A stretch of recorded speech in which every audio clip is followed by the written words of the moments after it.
We've had a request for a video on self-compassion, and I want to just jump right in there and do it. Self-compassion in acceptance and commitment therapy and in psychology in general is moving to the front. It's kind of taking the front seat the way self-esteem did in the 1970s, and unfortunately got distorted and warped and remains with us as a largely unhelpful idea. However, self-compassion hopefully will not get as distorted and warped and is fundamentally, I think, a more solid idea. And the proposition is pretty simple. The proposition is there's something called compassion. So calm, meaning with, passion, meaning to be moved, to feel something. So to feel with others, to understand or to experience their feelings as if they were your own, so that one may embrace, in a metaphorical sense, that person, whatever flaws they may have. Accept that person, those people, that situation. And so self-compassion is closely related to self-acceptance. And in acceptance and commitment therapy, not surprisingly, it would be thought of as part of the process of accepting or willingness to have the situation, especially the internal situation one has. And self-compassion, I think, would add a little bit of maybe a perspective-taking element. So perspective-taking is this somewhat more arcane set of research findings related to ACT that I'm not going to get into right now, but that would fit into the process of self as context.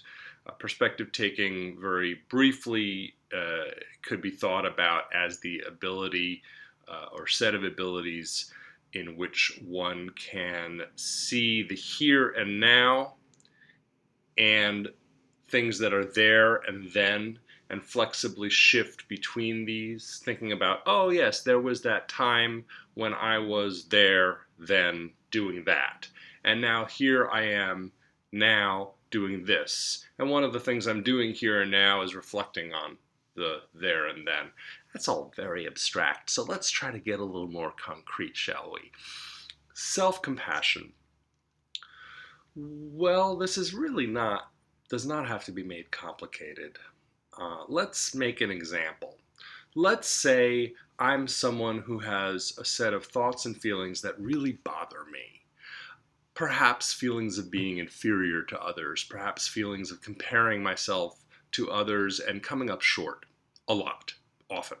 This is an old problem. This is addressed in ancient texts. So I think it's kind of been with us as long as language has been with us, that as long as we've had language, we've made comparisons and said, well, you know, this is bigger than this, and then bigger can be related to better, or I have some kind of judgment about, well, this is better than this, and then I apply that to people, and I say, well, this is not as good as that, and it's very painful.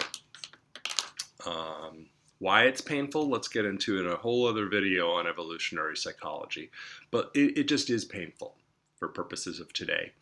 And when we're in pain, we tend to get into these vicious spirals that we've described in other videos here that are unworkable, and in which we get into a less and less workable situation and we really get stuck.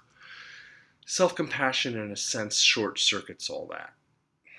It's very similar to acceptance. It's really a form of acceptance. In a way, it's acceptance warmed up with emotion. And here's where maybe my knowledge of the most recent cutting-edge ACT developments may not be as good as I would like it to be. So I'll speak more just from my own experience and from meditation practices involving compassion and self-compassion. And I'll defer to experts like my friend Dennis Tirsch over in New York as to the specifics of self-compassion in ACT. Self-compassion means to regard oneself, in a sense, as an other.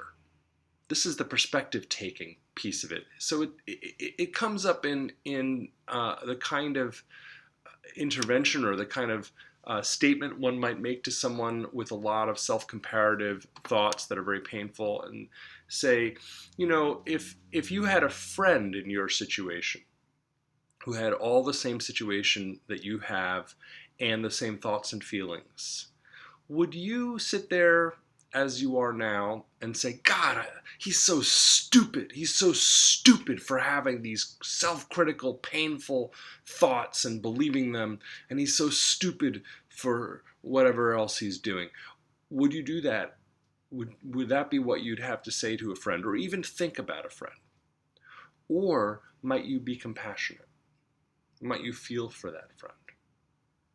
And this is not meant to be a cognitive intervention, as I'm suggesting it, where you say, well, let's think about this. Would you treat a friend like that? No, I don't think you would. So treat yourself the way you treat a friend. That's not the idea here. We want a shift in attitude and almost a shift in body posture from one of awful person that I am to, oh, here's a person suffering. This person here is suffering. You feel that? There's a person here, and they hurt. And there's a feeling that can arise of wanting to protect, wanting to soothe, wanting to nurture this person. That's self-compassion. Or that's compassion. And it's self-compassion when one makes the shift in seeing that, this person is a person too. I mean, I can see him on the screen right now, and he looks like a person, a very familiar person to me, but a person nonetheless, and one that's capable of suffering.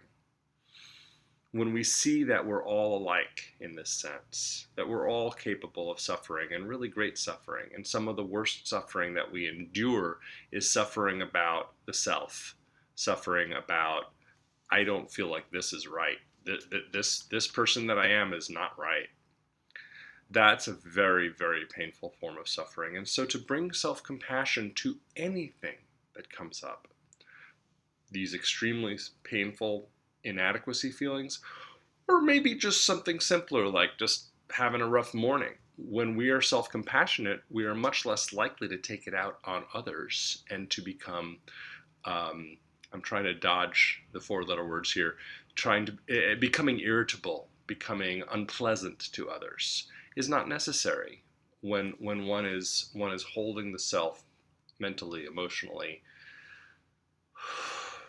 This person counts too. This person's suffering. This person is deserving of some compassion and nurturance.